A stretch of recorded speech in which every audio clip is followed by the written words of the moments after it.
Welcome to the Area Podcast from the Ames Regional Economic Alliance. I'm your host, Eric Smith.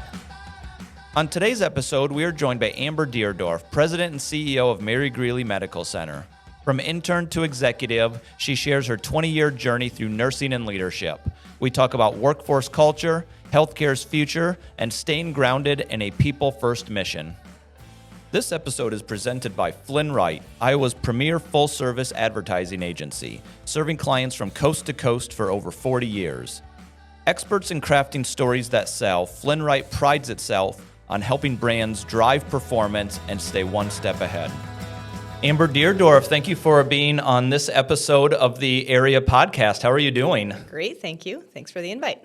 Absolutely. I mean, and the timing could not be better because you are the newly announced, and what day is it as of this recording? Seventh day? Seventh day. Okay, yep. Officially seventh day as the new president and CEO of Mary Greeley Medical Center. Right. So last time I talked to you, so this was announced, a couple months ago, and then you had really the summer to transition into this role. The last time I saw you, we were both at an event, and I asked, how are you sleeping? And at that time, you had transitioned from the wow and shock and taking it all in to you were back to sleeping. I hope that's the case now. Absolutely, yeah. So it really was that excitement early on, and then oh no, what did I just do? And now it's great again, yeah. Good. So how has the transition been from, and we're going to go through, your professional journey. I mean, you've been at Mary Greeley a long time. You started there young, but how has the most recent transition been for you?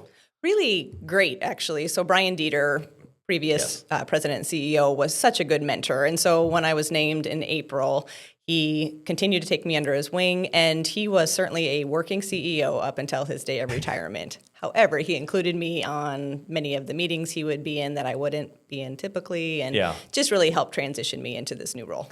Have you found that there even were things already? Because, you've been in this role officially 7 days, but you've been onboarding and for a while prior to that. Have there already been things where you've reflected and be like, oh, okay, so that's me now, even though you saw this position very closely for the past several years, worked very closely. It's different when you're in that role. Oh, it is. And it's the shock factor. He's been great. Brian has been great at the succession planning and helping me develop over my last 7 or 8 years in the vice president role. Yeah. But it was like day 2 after the announcement of the CEO position that it shocked me that, that decision would be mine alone come August 1st. So I've had just a few of those, but they've been good. It's just reality, right? All right, so let's walk through a little bit of your professional journey that's, leading into your current role. And so I'm going to paraphrase, but I want you to kind of help fill in the gaps, and maybe we'll talk through some of these. I mean, you started your career here, and you were a registered nurse in the intensive care unit. You were part of the applications system where you managed that unit and then ended up directing the unit, and then you moved on into the administrative team. And so what I found to be really interesting in reading your bio is that some of this even started by accident. It did. And so even going way back, I was a student at Iowa State University in a kinesiology program. So I had no interest or I guess knowledge of healthcare. So it really wasn't what I was thinking at the time, but I had to do an internship. So I always joke with our new hires that I came to Mary Greeley because I had to. In order to graduate from the program, I had to do 80 hours in an internship. Cardiac rehab at Mary Greeley had an opening. So that was my first entrance into Mary Greeley, and then certainly into healthcare. Obviously fell in love and stayed there 23 years, and it was amazing. Graduated from Iowa State, got a real job at Mary Greeley as a patient care technician on the medical telemetry unit, and at that same time is when I started nursing school down in Des Moines. So then what was it that that shifted in your brain, or what were those aha moments early on where you're like, oh, well, this could be a possibility when it wasn't, days before that? Yeah, I didn't know about healthcare, so luckily I didn't have any real health issues growing up. Yeah. And walking into Mary Greeley, that cardiac rehab internship, it was the human part of it. I knew I loved medicine. I knew I loved the human body and how it works, but I really missed that connection with humans. And so I felt myself every day leaving cardiac rehab. I helped someone in their journey back to health. And that was really meaningful to me. So even those really bad days, you still helped someone in their journey. So that's what connected me. So it was like bucket filling. Oh, it was. Yeah, it is mission driven for sure. Yes. Was it surprising to you at the time? Or, we always have this lens of when we look back where you can see this path and it makes sense. But do you recall instantly feeling like this pull in wanting to shift at the time was, your career? You're in college and you're trying to figure out, all right, what am I going to do with my life? And now suddenly it's just presented to you. Yeah. So a little bit of that. And also as a college student just graduating, I was kinesiology, and I was certainly in that minute of, what am I going to do when I graduate? So I was starting to look for jobs. Yeah. And my mother-in-law, Donna Deardorff, she was a midwife at McFarland Clinic. She was a nurse at Mary Greeley prior to that. And just looking at her and her journey, like a nurse, you can go anywhere. You can stay here in the States, you can go overseas, and you can almost do anything with a nursing degree. So that was very appealing to me early on too, especially as a young college student where an RN, if Luke and I, my husband and I, decide to go out west or whatever, I could find a job out there very easily. Was that an option for you for a while? So that was our whole intention, is to graduate Iowa State, because he was at Iowa State at the time too, and then we were going to move out west. We paused that for just a second so I could go to nursing school at Grandview. I loved Mary Greeley, and then this community so much, we just never left. Well, once you start getting roots, that's right. It is very difficult to just pick up and leave, even if it's just, your husband and you at the time. But then once you get kids and, you start really building momentum, not just professionally, but how those professional and personal lives, they ultimately at some point become one and the same, where you can't unplug either one, as you go to the grocery store or when you're working and then you have to stay put. That's right. And the size of this community was part of that too. Yeah. It's just, you know people when you walk into the grocery store, but there's still all these opportunities. Yeah. So that was a big factor in it as well. So what was it about nursing that really appealed to you? I'm a little bit of an adrenaline junkie, probably. And so I like really fast-paced jobs, I suppose. And within nursing, I was an ICU nurse and worked in the emergency department for a little bit as well. So that really filled my bucket of, man, you have those direct interactions with patients each and every day, helping them at their most vulnerable times. And then something I also really loved was helping the family through the situation as well. So I got hey, I am moving every second of every day. I was able to use my brain to help the patient and their journey, but then still have that personal connection with the patient and their families. All right, so educate me a little bit about the day-to-day of being a nurse. I mean, I'm not in the hospital a lot. You can watch the TV shows, but when you talk about adrenaline and the intensity, walk us through what a day could be. Like, what does that mean? Yeah. Healthcare in general is fabulous. Nursing, obviously, a very special place in my heart. Your sole focus is the patient and ensuring that they're on a path to wellness. And there's different types of nursing. So I was in a very ICU, ED, intense, like chaotic field. Mm-hmm. But then think of the nurses on our birthways unit that get to introduce new life into the world each and every day and help parents in that journey. Yeah. And then on the opposite end, that hospice care. So you are with families at their most vulnerable, sad moments and helping that patient pass with dignity. So part of what I love about nursing so much is depending on what skills you bring to the profession, there is a role for you. Yeah. So if you really like that end of life compassion and I'm going to help that patient transition, we have a job for you.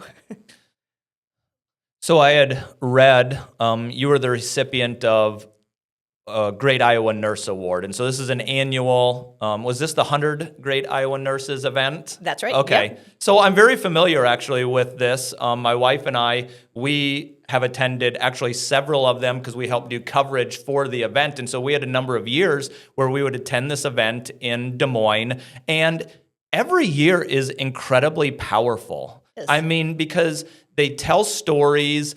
You see the nurses come in and their families, and that's this celebration of the work that they do, which oftentimes, at least to the a mass public can go unnoticed. Like clearly it's deeply impactful for the families that they are working with, but the stories are absolutely incredible. Incredible. And all ranges of stories, right? There's some that like pull at your heartstring, kind of make you cry, some that are such a celebration of life and what the nurse brings. I received the award during the COVID time. Okay. So I was our incident commander during the COVID pandemic. And so I was recognized for some of the leadership that I provided during that. So all different walks of individuals that come into that award. I immediately, when I go to that event, previously, I instantly saw like the camaraderie amongst, coworkers or, nurses who work together, and I mean, smiles everywhere.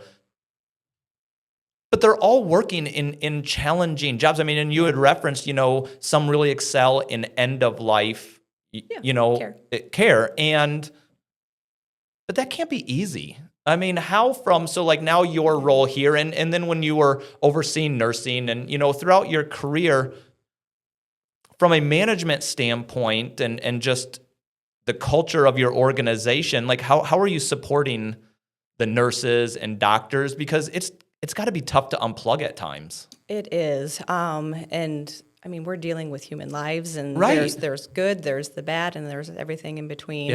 And so a big focus of our organization is ensuring that our employees have a little bit of that well-being component of it. So we offer EAP, we offer, for example, after any type of patient code or a pretty tragic situation, we'll do a quick debrief right after, and then if we need additional support, we have some crisis intervention teams that can come to the bedside and really help that team that was part of that very difficult situation debrief, and then certainly offer additional help as needed. Part of the nursing profession is, I'm sure you heard it at the 100 Great Iowa Nurses too, is, no, that's just part of our job and someone else deserves more recognition. Always. But that's what we deal with every day. It's like, no, you just experienced something pretty tragic or pretty awesome, and it was you that helped someone through a situation. So it's really getting our nurses and staff to understand that they're contributing something to the organization and to these patients. Have you seen success in that? I mean, because you almost have to kind of throw your weight around as far as like your position, as in like, no, like it's okay. I mean, and have you normalized that, or is that part of the process in normalizing the fact that, yes, this is hard and it's okay to say that it is? So if I would look back, so I was in the ICU like 2008 through 2012, and at that time it was much different. So if I would look back from 2008 to where we are now, yes, we've made tremendous leaps and bounds in that. We still have a long ways to go because we're still a profession of, no, that's what we do each and every day. But it's never okay, for example, someone to punch, slap, hit, curse at you. And so those are some of the things we're working through right now to make sure that our staff understand that, yes, you are a nurse and we're there to provide care to that patient, but you still have boundaries and respect that's deserved as well. So are there any, things that you've picked up along the way? I'm asking specifically your time in nursing, but it could be any time that continue to influence your thinking and decision-making today. Every day. That's a really big question. Part of it, I was writing a goodbye letter to Brian. And as I kind of reflect back, some of the things that I've learned along the way are those soft skills. So I think as we're young coming into profession, we just assume like it's all about the task. Am I good at the task? Am I good at getting things done? And I almost thought like the compassion and empathy part of who I was almost like the negative side of who I was. So I tried to almost hide that a little bit. And something that our leadership team at Mary Greeley forever, and then certainly Brian Deardorff helped me understand is no, that's what helps people be successful in our line of work, is to bring that compassion, that empathy. Not everything is black and white. And how can we work together or just bring that human side of the career? Did he have that specific conversation with you? He did. And so the situation, I came into his office, I was a vice president at the time, pretty hot, and I was really upset about a situation that just happened, and of course I was venting. And he just looked at me, and I was a little upset at the time, but he just looked at me and nodded. And he's like, you can't control others' interactions or behaviors, but you can control yours. I was like, that's it. I wanted him to get all excited with me and upset, but it was really one of those, that's a much better way to approach these positions. And things are going to happen. People are going to be upset, but I'm responsible of how I react to the situation. So nor did he really talk you off the ledge. Not he at really didn't feed into any of it either, you know? He just did the shoulder shrug and you can't really control them, but you can control you. Oh my goodness. And that I bring that with me each and every day. Yeah. And that was a really powerful learning moment. You have any other lessons? Because he was there, I don't have it in front of me, but a long time. I mean, he was in that role for, was it 17? Okay, That's yeah. Right. And then, so at Mary Greeley, I believe 26 years. Yeah. So prior to that was the CFO. So I haven't known Mary Greeley without Brian. Okay. Which was special and a little weird now. I could see that. Are there, I've always looked back and think about the leaders that I've worked with, and I feel like I could probably pluck nuggets from each one of them of things that you learn along the way, because you're almost kind of foolish to grow into a profession and not really be analyzing and looking at what those successful leaders are doing at the time, because there are so many lessons. So many. And the longer I'm in leadership, the more I realize you're one up, or the leader of that division, the leader of the organization, whatever it is, really sets the tone for everyone underneath. And so I take that very, very seriously. We always say we're on stage, and that's a little bit of truth to that. If I come to work and 100%. I'm angry and crabby and don't smile at people in the hall and constantly looking at my phone, why would I expect anyone else to do differently? So how do you calibrate yourself? And you've known this now, not just in this role, but in your previous roles probably. Yeah.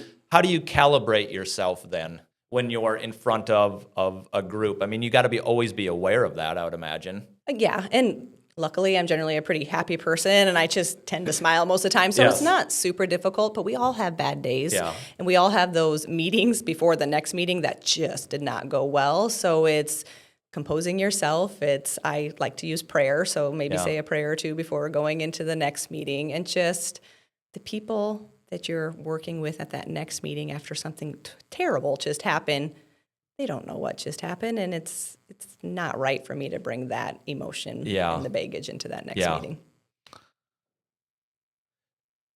So what's top of mind for you right now with Mary Greeley? Obviously, now you are in the president and CEO role. Obviously, you've been influential throughout your career. Are there any things that are top of mind? Or, I mean, you actually came in when we were talking just before, and you're like, it doesn't feel entirely a whole lot different. Of course, I'm sure you'll have moments in the very near future where it will, but what's top of mind for you right now? Yeah, so Mary Greeley is already a fantastic organization, and I consider myself very lucky to come in after a very successful past few years. Yeah. And so not shaking the boat too much on that. The last year, really, we've spent a lot of time on our strategic planning. So it was great timing, really, to see, hey, what's out there on the market? What are we doing well? Where are some of our opportunities, weaknesses, and strengths as we look into the future? Yeah. So that just rolled out in July, too. Okay. So I feel like we have a really good transition plan where I know from our board of directors, I know from our community what are the priorities for our organization, and it's all about making sure that we provide the care our patients deserve and respect for our community.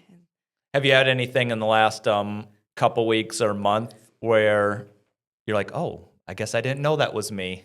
You know what I mean? Because you've witnessed Brian in that role and worked closely, but as you know, and until you're in that role, there are just by default some things that you just have no idea about. That's right. So no big ahas yet. Yeah. It will come. I am absolutely sure of it. I'm on day 7. But even in the last 2 days, yesterday and then today, I got either emails or people coming to me saying, oh, yeah, you're on that board as well. Didn't you know Brian was on that board? I'm like, oh, okay. So there's some of those surprises, and I'm like, tell me more. What is it about? And I'm sure those will continue for the next couple months. Do you feel, I'm sure that you've had certainly a great understanding of the areas that you directly influenced. Are there certain areas that you're still on a learning curve about? Oh, for sure. Luckily, in my most previous role, I had most of the clinical and support units under my division, so I feel pretty comfortable with them. Part of my development or career at Mary Greeley was implementing our electronic health record. Yeah. So that's Epic. And I would say that was one of the most pivotal moments in my career because before that, I was a nurse. And so I was very siloed. I knew bedside care, but I didn't really understand other roles at the organization. So Epic and helping implement that really had eyes wide open to, patient registration really is important because that starts the billing cascade for these patients. So if we get that wrong, we really impact that patient journey, and they're going to have some pretty yucky things on the back end because we didn't get it right for their insurance or their payers or those situations. So I would say, I haven't been directly overseeing any of those business office, patient registration, accounting roles yet. So luckily I have Gary Botine, our Chief Financial Officer, still around to help me through those. Yeah. But at least I was able to understand the roles, responsibilities of most of these other areas just through helping implement the workflows way back when. Do you feel like that was a shift for you from moving from one role, and that was really working with patients, into some of the, I call it the business of the hospital? Oh, for sure. And that's where I really realized that, Mary Greeley is a system, so we can't just do it individually. And I found that I love that. I love that system level thinking. And I naturally maybe say, okay, we're going to make this big change in some department. My brain automatically goes to, who else are we going to impact? Who do we need to communicate with? What do we need to think about? So I really enjoy that aspect of my job. Those feel like very opposite skill sets for the majority of people to be able to have that personal touch, which is a complete gift, by the way. It's like the nurses and doctors and people who work in healthcare who have that ability to just work with people and care for them. And that's it's a blessing. It's a gift, but that feels very different than understanding operations of a hospital. And here you're seeing both. I am. And I don't know how it happened. But I really do love the operations piece of it. I always have. That's why my first vice president role wasn't a chief nursing officer. Yeah. It wasn't open at the time anyways, but it really was in that operations piece. And I loved it. Yeah. And I love that aspect of healthcare as well. Do you see it like a puzzle? I do. Yeah. And it's really like, how do these pieces fit together? And our mission is still patient care. So I do come at the lens of, yes, we have to worry about the financial piece of the organization, obviously, but how does that impact our patients, and what are those decisions based in that? I find myself doing that at times too, just within our own organization, which is vastly smaller, but I feel like processes and structure, and we often talk about right person in the right seat doing the right type of work. Yes. And it's tough to kind of shut that organizational piece off at times. It really is. Yeah, right. And you're so right. The more I'm in leadership, the more I realize people are skilled in so many different things, and it's a disservice to them if we get them in the wrong seat. Yeah. So it's just trying to identify that. Isn't it really rewarding, though, when you can see that and help make that adjustment and shift, and then you see this person just absolutely flourish? Oh, yeah, they're being their best self, right? Yeah. And we all have those people in our minds that individual is meant to be a nurse or a radiology technician, or because they just excel at it so well. And it's almost like they're a different type of employee in that they are contributing in a completely different way. And it's not that they're a different person, it's just their roles and expectations, they just adjust and align with what they're really good at. Absolutely. And I think you probably see it too, where you can get yourself into meetings or different groups where it's maybe not your passion or you're not good at it. Right. And I'll just say I become disengaged in some of that too. Because it's not really my passion, or I don't really know it. But then if you can get involved with things that you are super passionate about, that you're good at, that you're excited about, that's where we can really make some change. Yeah. This episode of the Area Podcast is sponsored by... You have a story to tell. That story has a job to do. To be seen. To be heard. To sell. To find inspiration and insight. To use persuasion to change behavior. To turn strategy into tactics, tactics into action. To sell. Nobody does that better than Flynn Wright. It all started with the mulch colorant that made our name. And now, Color Biotics manufactures millions of pounds of product month after month, bringing brilliance and resilience all around the world. And as we look ahead, all we see is growth. A growing customer base and growing sales mean a growing team. From the lab to the field, backyards to ball fields, and beyond. We need vivid imagination, intense passion, and brilliant ideas. If that sounds like you, we have one question. Are you ready to get to work? colorbiotics.com/careers. Just south of Iowa State University, in the heart of the Midwest, sits the Iowa State University Research Park. 550 acres of opportunity and innovation. With over 1 million square feet of developed space, it's home to more than 145 tenant companies, from startups to global leaders. Discover innovation hubs, collaborative spaces, and a community that's shaping the future. Whether you're scaling up or starting fresh, ISU Research Park has room to grow. Visit isupark.org to learn more. So talk about a little bit of the core team that you work with. So like the rest of maybe your administrative team or the core people who you are directly working with. Like what are the things that you're focused on? Like in those conversations, like is it culture? Is it operations? Is it finances? Like what is it? Yes, and yes. So Okay. Part of the strategic plan, and then we dial that down to just yearly action plans. Yeah. And for several years, I think it was 2016, we started this philosophy. We call it the Big Dot Goal philosophy. So when I was a director over in our clinical applications department, at that time I was a director, and I remember going to some management teams. And at that time, we had maybe 32 to 34 different organization-wide goals. We'd have these big dashboards, it'd be green, yellow, red, but it was really confusing to understand. Oh. And I, as a director of Clin Apps, had different goals than maybe my counterparts over in an inpatient unit. And so that year, we achieved 2 of our goals at the medical center. So we set 34 and we achieved 2. So it was about that time we all came together and said, well, that's probably not really working all that well anymore. And so this whole philosophy of focus on the few. Like, what is it that we do core to our mission? And so we came up with these 4 Big Dot Goal philosophies. First one is all about eliminating our patient harm. Okay. So when patients come into the hospital, we certainly don't want to be the cause of any type of infection. We don't want our patients to fall at the bedside. We don't want them to experience any harm while they're at Mary Greeley. So that is our ultimate true north. Every single department, every single leader, and every single employee has that same goal, is make sure our patients are not harmed. Second one's all about patient satisfaction. So how are we presenting ourselves to that patient? Then it's about the operations, it's the workforce, it's our physicians, it's our volunteers, it's our employees, making sure that they're safe, and then that they're engaged in our mission as well. And that last component is finance. And so we have goals all centered around that financial piece. So were these identified as,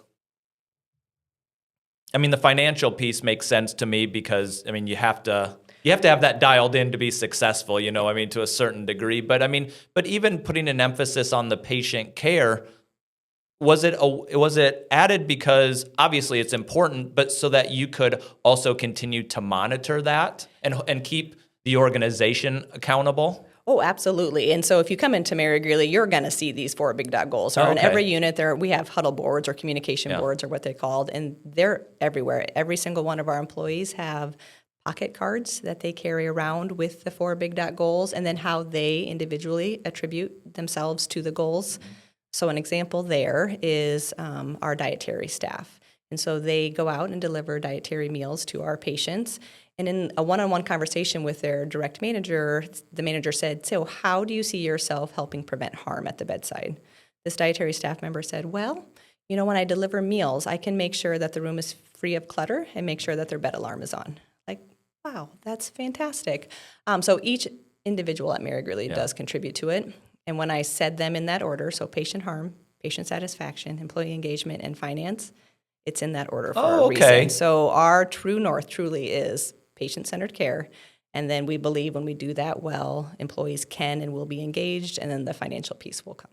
So clearly that's impacting everyone. It certainly as things that are discussed, but how do you continue to monitor all those things, say on a quarterly basis or? We have so many processes set up. All right. So at the employee level, there are daily huddles. So at each department, they meet at a huddle board, and it kind of depends. We're 24/7, so departments that are 24/7 certainly huddle more than just once a day. And then some departments that are maybe 8 to 5, they will first thing in the morning, they'll do their huddle, they'll ask if there's any safety concerns, they'll talk about any of the things going on within the department. And then immediately following those department-specific huddles, we have an organization-wide safety huddle. So at 8:45 every day, every single department in our organization comes together to talk about any safety concerns or events that had happened from the previous day. So this is, once again, aligned to those Big Dot goals. And then on top of that, we have like monthly management team meetings that focus on this, quarterly leadership institutes. Our board of trustees are very, very focused on this as well. So every month we have a board of trustee meeting and we bring our metrics to them. They're a part of it as well. We have strategic planning, touch bases every quarter. Have you implemented, and maybe take your previous role, but it would apply into your current role as well, where you stay connected to each of the pieces that are important? And it could be these 4 pieces, but it could be other parts of the organization where you continue to stay connected, maybe to the true north of the organization. Yeah. Maybe you can phrase it a little bit different. Is it me personally staying connected to it? How are you staying connected? Yeah. Oh, I'm out there every day. So I'm part of these safety huddles. I'm leading this, like this morning, I led the safety huddle. We have safety huddles within our administrative department. We do accountability huddle, or rounding is what we call it. So every Tuesday, our managers will go out into the departments and round on the units. I'll look at the department-specific huddle boards. Every Wednesday, it's our directors, and every Thursday is our senior leadership team that does the same.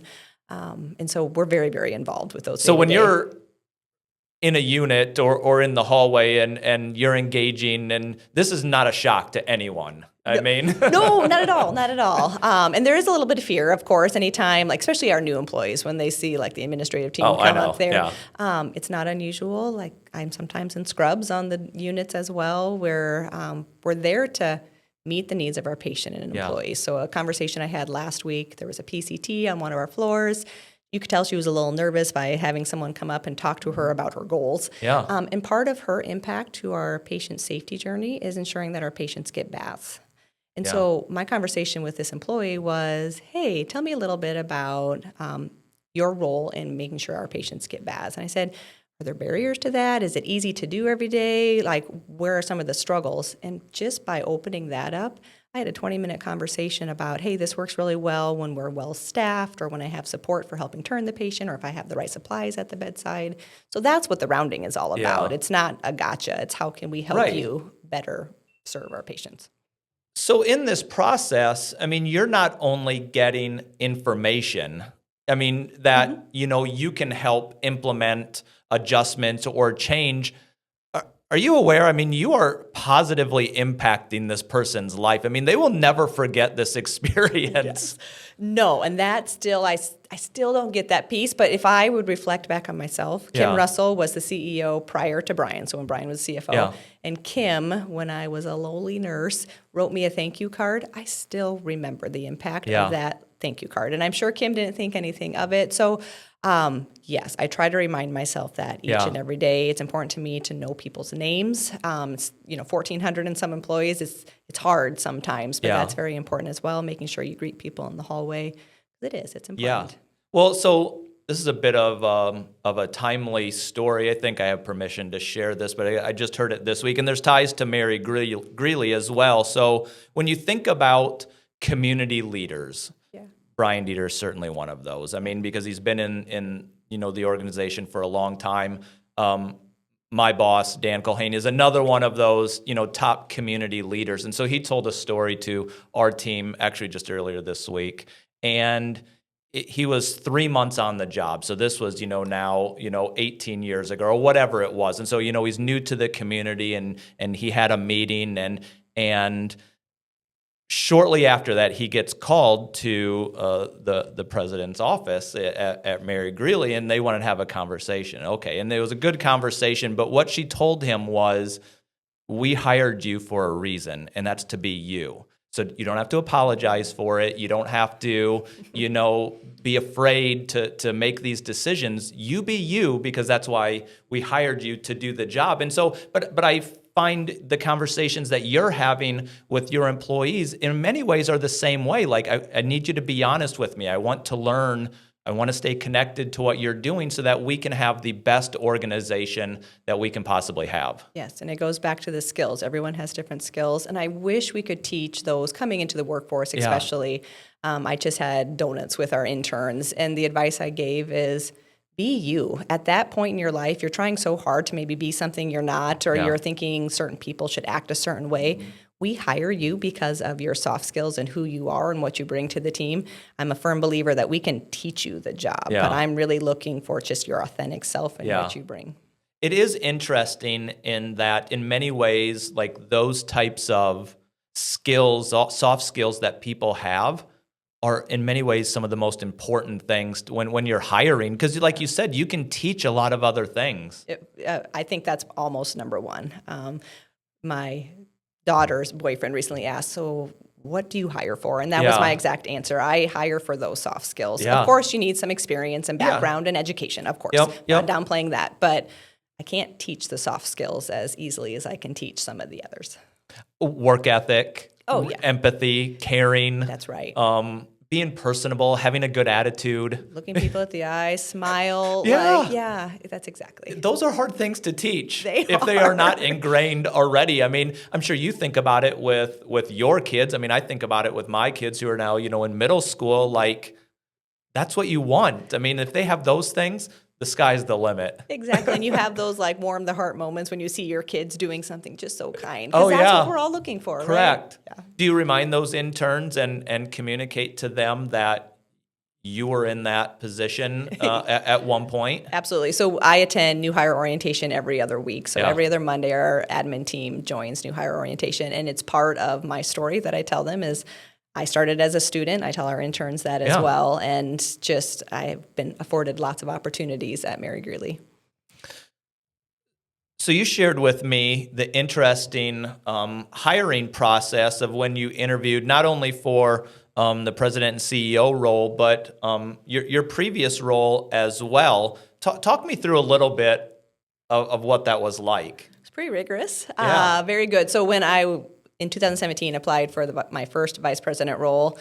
It was certainly more anxiety-producing for me just because I was new to the executive team and I wanted to, once again, maybe be something I wasn't, or I don't know. But so in these admin team jobs, we work with a psychologist. And so part of the process is they do a deep dive into who you are, both as a work ethic and your work drive, but then certainly like your emotional intelligence, Myers-Briggs, think of some of those things. They do a whole bunch of assessments, and then they also interview your peers and then those that you'll oversee. So it's important that these psychologists, when they meet with my peers, like, what are you looking for in a peer? What's most important to you for the individual coming into this role? So they gather all this information and data, and then they present it to the individual. So I'm going to back up a little bit. So when you first applied for your first VP role, was it something that you really aspired to, or you're like, well, this is like the natural progression in a career, so it's available and open, why I should put my hat in the ring, or maybe both of those things? No, so it was intentional. Luckily, so Lynn Whistler was the vice president that I took over for, and she worked very closely with me in clinical applications. So she identified me as maybe a potential successor, and so she took me under her wing for about 2 years. So I was able to learn from her and grow. So when she announced her retirement, I wasn't surprised, and I was encouraged to apply. At that time, though, I was still young.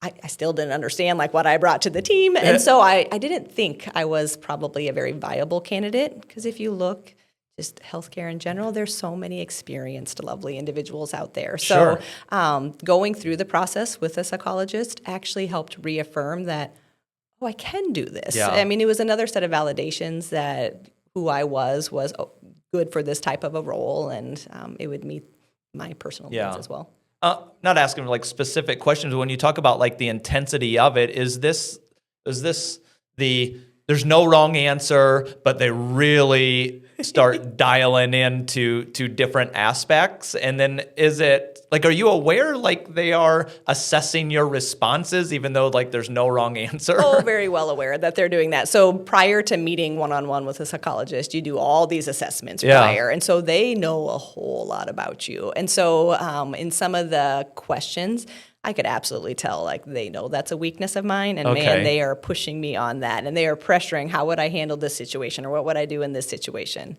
And then on the other end, they also knew maybe where I excelled, so they would push on that a little bit too. Well, God, did you have like this compulsion to like try to like, I know what you want me to say, but I No, not at all, because part of it is also like, they would know if you lied. They would. And back in 2017, I too was like, okay, as a director, I think I was good at that. I can do that, and I enjoyed it. But I don't know, that next level, would I be good at that? So I wanted to be completely honest, because if I wasn't right for that role, or if everyone has opportunities. I really wanted to understand where my areas of opportunity was, so I could continue to work on those. So I hope I was completely honest. Well, I think it turned out okay. I think, as a general life lesson, just go in with confidence in what you know, and I mean, just there's no sense. It does sound very intense, though. It does, but it's awesome, because at the end of it, you get this whole packet of, hey, this is where you do really well, and then it gave Brian at the time when I was a VP some areas that he could work on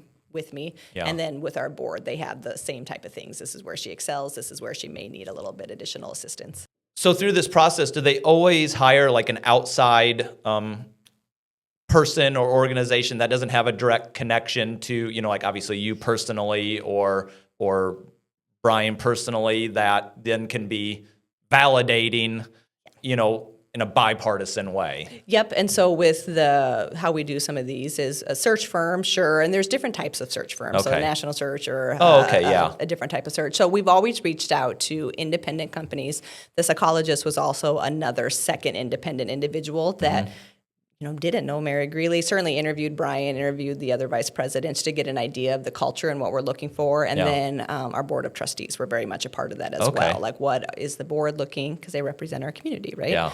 So what does our community need? What do we need for this type of leadership position? So that part was also very intense, and they were very much a part of the interview process. How much community-minded focus have you had in your COO role, and then now? Just how much do you think about stuff outside of Mary Greeley Medical Center? Because in many ways, your role, it's a community leader role. I mean, obviously you are leading that organization, but you get pulled into a lot of different aspects of the community as well. Absolutely. And I'm glad you actually said that. So a while back you asked, has there been any big changes or shifts? Yeah. I would say that's probably one of the bigger ones. So in my COO or CNO position, obviously I was part of the community. I was part of many, many boards, and I took that very seriously. But in this president CEO, I'm representing a community hospital. We are the hospital for this community. And so I've already been invited, pulled into more community-focused events, being more of the face of the organization. That's different. I publicly spoke in my COO role and different things, but now I'm the one that's representing our organization. Well, you got to come on podcasts. That's right, yeah. all of these things. That's my goodness. So that is a big change, and we talk about being on stage. And once again, like, I don't think I'm faking it, but it's just that perception of, even when I walk into the grocery store or Target, like, I may be more identifiable now to the public. So it's important how we present ourselves. Is that weird? No, it's not weird, different maybe. Okay, but sure. Yeah, I take it seriously. But you're aware. Ask me maybe in 12 months if it's weird, but right now it's okay. And I love when people see me at Target or the grocery store. That happens almost every time. Oh, I believe that. And I love it. It's staff coming up saying hi. And listen, it's usually always really great conversation. I mean, I've experienced a small part of that more when I was in my previous role with the school district, where it's just, you're out there in the public, you're engaged, and usually they're always wonderful conversations. And I think it, at least for me, and I would imagine for you as well, it cements this sense of community across the region where, we're a good-sized community, but we're also small enough where people can be familiar and leaders are accessible to, the public. And I think that says a lot. And that's why I stayed. That's why I stayed here in Ames, because it's a fantastic community with just a whole bunch of things going on, but you know the individuals that you interact with. And then Mary Greeley specifically. It's small enough where you know everyone, but big enough where it's multi-specialty and a good organization. So you had mentioned it before when we were talking about the nursing event, but you did lead the COVID response, and it feels bizarre that, you know, we're 5 years removed now from the beginning of COVID. So we're not 5 years removed from, you know, the entire thing, but that was such a pivotal moment, obviously, for Mary Greeley Medical Center. For a lot of industries, they maybe have returned to, you know, a certain sense of normalcy, but some of the practices and the shifts that needed to take place during that time, the thinking continues on. So I know that it was incredibly challenging and a huge lift, not only for the organization, but had to have been for you personally leading that, because the medical field was the epicenter of everything. And how much did you feel of that at the time? I mean, were you aware of it, or were you just running hard all of the time and just problem solving? And so it kind of went in phases. So I was the lucky one to be the incident commander, because I was the administrator on call.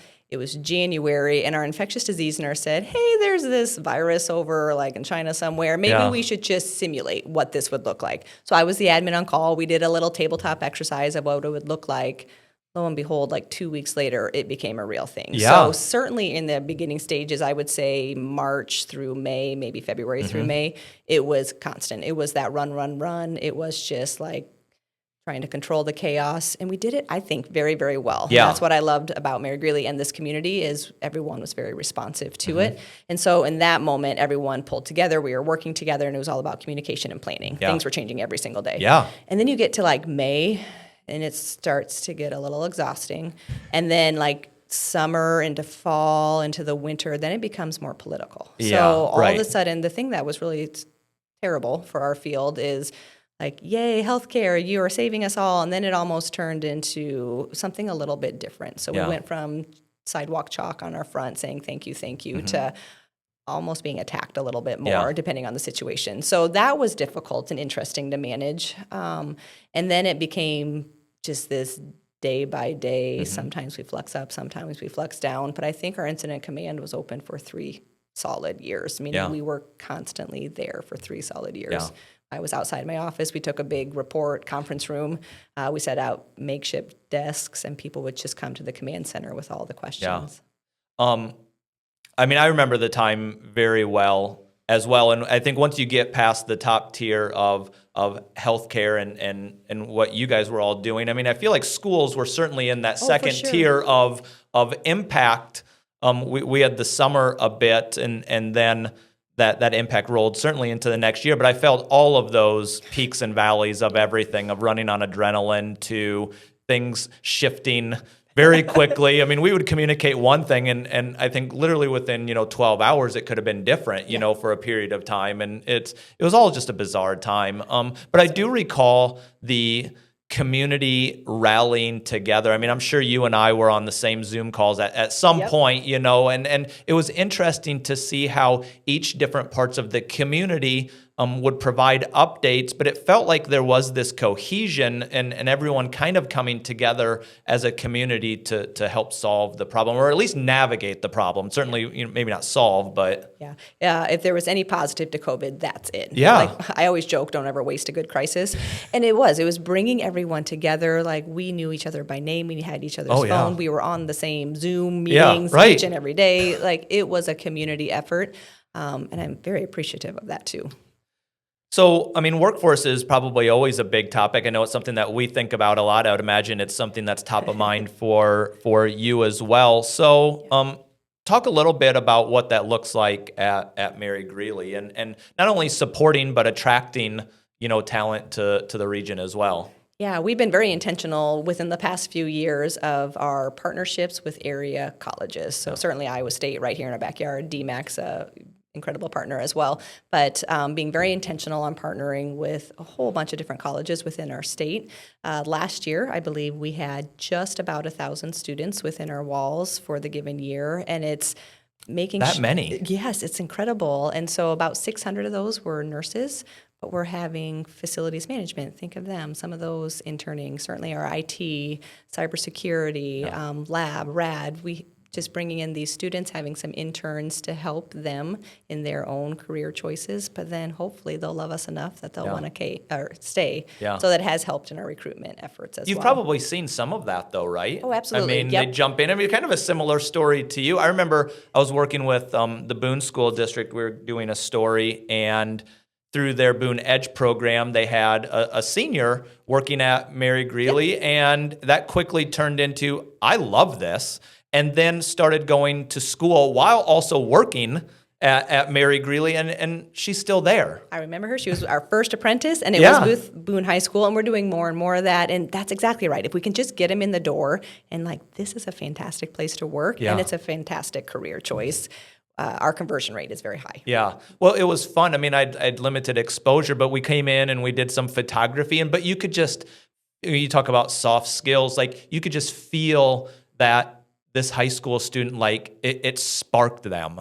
They loved it. Yep. And that's a pretty cool feeling, but it has to be, I mean, especially in your role now, to know, hey, we're building this infrastructure of attracting talent, and there's no reason necessarily why high school students would be on your radar, but you find the ones that are interested in it, and then they just continue on. Absolutely. And we have high school career days throughout the year, and we have job shadow programs. So some of the most fun success stories that I've had, they started as an intern. They called me or called someone else and said, hey, I'm interested in maybe radiology, but I don't know a lot about it. I'm a sophomore in high school. Can I just come look at the department and kind of work there? And so we have these shadow days where they can come and just put on their scrubs and really follow around a technologist, learn the job. This individual was so excited. She came on as an employee while she was going to radiology school, and now she is just taken a full-time position as a rad tech. And I mean, we have so many stories like that.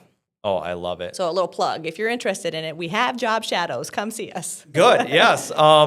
Listen, reach out to me. I can help navigate as well. I mean, I can get them in touch with your team as well. I mean, that's wonderful. Yeah. So 7 days into it, a week into it, any professional wins in the last week? I know you probably have many, but any you want to share? So we had a family wedding on Friday, so I took PTO my very first day. So I've been in the actual job role for 4 days at Mary Greeley. Successfully almost transitioned to my office space, but otherwise it's really just you're too busy in the units. I mean, you're running safety meetings. Yeah, I'm still in my other role too. So my calendar hasn't really changed, become a little bit more full maybe, but I'm still doing the things I did last week as well. Yeah. Well, that's really wonderful. Well, Amber, thank you so much for being on this episode. I know that, like you said, your calendar is just going to continue to fill up, but I can tell you that the people that I've talked to have just been ecstatic when your name was announced. I think that's what many people were hopeful for, and now that it's here, I just wish you the best, and certainly we'll stay connected. I mean, because now, you got to be out at all those events. You got to do all those things. That's right. Yep, I'll say hi. Come say hi. All right, Amber Deardorff, President and CEO of Mary Greeley Medical Center. Certainly, if you like this episode, we would love it if you could tell others and share it. But this is the Area Podcast from the Ames Regional Economic Alliance, Personal Stories, Professional Journeys.